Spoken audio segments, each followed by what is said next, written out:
Hi. Now, welcome to chavisphotography.com again.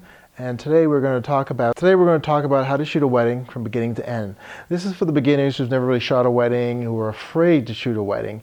It is not that hard, actually quite simple. It's not nerve-wracking like you think it is. Plus, now that you have digital, which a lot of photographers know, you can just see what you're shooting and making sure that everything's okay.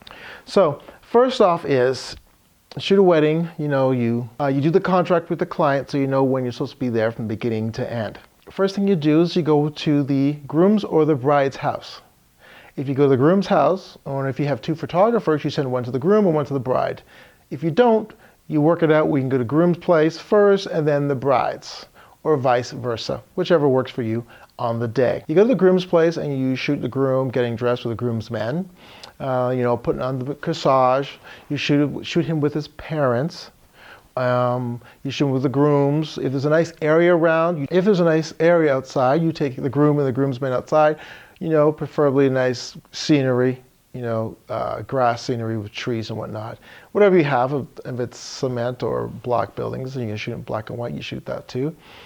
But so you take him outside, and or even if there's a nice place where you're in, a nice house, wherever you are, you take him to a nice area and you shoot the guys. You shoot the groom with each groomsman. That's one thing to do. Then you shoot the groom by himself. Then you shoot the groom with all the groomsmen. Then you shoot him with his parents. Then you shoot him with his mother or his father putting on the corsage on him, and vice versa with the groomsmen, because that will be there. Usually the corsage is supposed to be there. Then, after you shoot that, you shoot the guys going into the vehicle, going off to the church. You go off and shoot the brides. Now the bridesmaids, they take longer, hair, makeup, and all the dresses to put on. So you shoot all of that while they're there. Then you shoot the bride with her mom and her dad, and then with her friends getting makeup on, getting the dress on, little shots. Take a shot of the dress if you can, the shoes, things like this nature. Go and be creative and have some fun with it. Use your own discretion and what's your own creative mind, use that. After that's done, then they're off to the church. So now you take a picture of them entering into the bus or into the car, limo, whatever they're doing to get there. They get to the church. You want to take a shot at the church of the ladies getting out of the vehicle, having fun, going up the aisle. Groomsmen will already be there. They'll be there ushering guests into their seating. The groomsmen will be sitting up by the front.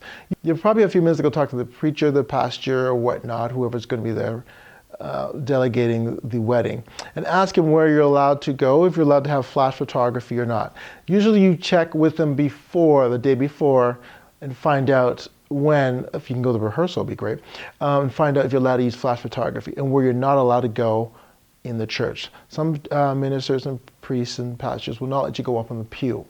So you got to find out about that, because that's the angle you might not be able to get.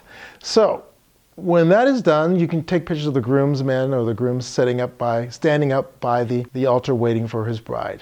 So then in comes the bride. They will walk down the aisle. You get that shot. Now when you're getting that shot, you're allowed to stand right directly in front of them, because you are the main photographer. So then you stand at the front and you shoot the brides and the bridesmaids coming down the aisle. And the groomsmen may be with them. Some of them may walk up the aisle with them, unless they are already standing up at the pew. So you get that shot, which is amazing. Nicely done. So when they do that, then there's a shot of the bride being handed off to the groom. So the father will do this. You want to get that shot and the kisses and blah, blah, blah. There you go. And then the wedding is starting. Then you just go walk around taking shots of different things. Before the wedding, you might want to find out what the wedding entails, how long it's going to be. Some are 20 minutes, some are half hour, and some are an hour. If you find out everything about what's going to happen and how it's going to take place, you can be at the right place to get that right shot. The kissing, the exchange of rings, the vows, the reading of something, and whatnot. So you might want to get a little information about that ahead of time. It's simple. You'll see it coming. Then they're going to go off and do the signing of the licensing. That's off to a table off to the side somewhere. When they go off to do that, they'll be the best man and the maid of honor with the bride and the groom. You want to capture all four. It's basically also proof that they were there and they witnessed this. So you get that. smiling, and then the minister will probably stop and let you get them looking up, because usually when they're signing, their heads are down. Sometimes it's cute, you can get that, it's cute, whatever, but sometimes the minister will stop and you look up and get that shot. If they will do that. So then after that, then they either kiss, and here they are walking out of the church. That's pretty much simple, the beginning of the wedding. That's it. They come out of the wedding, walk down the aisle outside. You want to capture all this coming down, the excitement. They're smiling, they're happy. Then they come out of the church. When they come out of the church, usually what happens, they are going to be greeted by their guests. Also, again, a lot of congratulations going on. You want to capture that. It's nice to have. They get to see who's at the wedding and things like that. Sometimes if the front of the wedding is beautiful, you can get a great wide shot of everybody there that's at the wedding standing on steps down. It's a great shot to have. After this, you go to a park where you plan on shooting the wedding. Best thing to do is try to think of two places. A place where the park is beautiful, and if it rains, do they have an option? Sometimes you have this where you need a rain option. I love to shoot outside. Shooting inside is kind of not my thing. I can do it, but I'd rather shoot outside. It's just easy to do, beautiful scenery, something. Now you're going to go shoot the rest of the wedding party, the family members and whatnot. This is very easy to do. As much as you think it is stressful, it is actually very simple. It's like this. There's a groom and a bride. They both have family. So what you do is you go to the park, you get both family members together with the groom and the bride. Best thing to do is put the groom and bride in the center, and then you have their family on either side. So you start off big with the bride and the groom and his family members on both sides, parents, grandparents, brothers and sisters. And if there are other cousins in it, then you go with it. And then what you do is eliminate the two immediate family. So then you get the cousins out on either side, a step out. Then you get the brothers and sisters with the grandparents. Then they step out, which would be, you can set the grandparents out, then you just have the brothers and sisters with the parents in. And then in the end, you'll have both parents on either side. Then you'll shoot the groom and the bride's parents on either side. And there you go, and there you have it, and you step them out. Then this is where you go back again. Now you take the groom and the bride, and you get just the bride's parents and family members all in one shot, and eliminate right down to the parents. Then you go back to the groom's side and shoot his family members, and then you eliminate family members right down to the parents of the groom. And then that's where you have that. Then once they are done, you can ship them off and get them out of your hair and work with the wedding party. And the wedding party is you shoot a group full shot at the full wedding party. Then you can go to the best man and maid of honor. Then you shoot the groom with his groomsmen, and then you shoot the brides with the maid of honors. Okay? And then you can mix it up and do some tricky things with the groom, with the bridesmaids, and the bride with the grooms, which is really nice.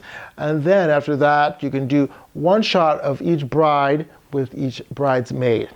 That's so that each bridesmaid can have a photo of just her and the bride. And then the groom, same thing. Unless you've already done this at the home. But you can do it here, it's nice too, if the park's even prettier. So you can do that too. And then after that's done, you send the wedding party off, then you can just shoot the bride and groom after all that's done. And then you can just shoot the bride by herself and then the groom by himself. And there you have it. That's that at the park. That can take about a couple hours, depending on how fast you are. After this is done, we're all going back to the hall. Now back at the hall, they're going to be having them entering in the hall. They're going to be announced going into the hall. You will have the parents being announced in, and then the bridesmaids and the groomsmen being announced in together, as their partners. And then at the end, you will have the bride and groom come in. And then from there on, you might have them go right into a dance. If you worked it out, I work it out so they can either come right into the dance or come right into the cutting of the cake. Work it out how much you want how long you're staying there for. Some weddings you can stay there all day. You can go from beginning to end, which is like 13, 14 hours. Because you start before 12 and you're done between like 1, 2 o'clock in the morning. I usually just do the least, unless they want to pay it. I do where it is like the cutting of the cake and the first dance is quite early on, or just after dinner. They have the first dance and the cutting of the cake, or during it, so that just after dinner, I'm out of their hair. Because after that, there's going to be tons of pictures taken with friends and whatnot. Everybody's got a camera and a cell phone. So those pictures are going to be galore, and those pictures are probably going to be sent to the bride and groom because they want to see them, they want to share them.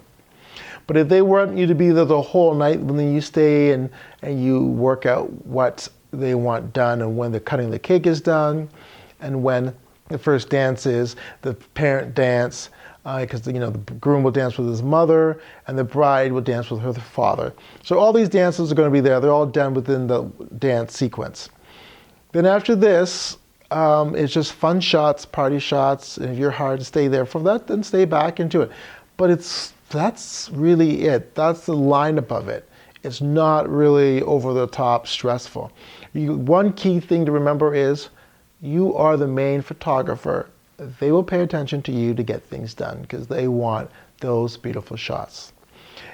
Simple. All it is thing to remember is you're the boss because you're the photographer. So have fun, be friendly, keep a smile going, and they'll pretty much listen to you, and they'll listen to you and your directions because they want it done nicely. They want beautiful shots. So never stress about it. It's in your hands, but it's simple. It's once you do one or two, you're just like, this is a piece of cake. And it is a piece of cake. Just have in mind to be creative and to try to do something different that no one's ever done without hurting anybody, without anybody getting hurt or crazy things like that. And that's pretty much shooting a wedding. And through this, I've dropped pictures in there so you could see. Thank you. See you in the next segment.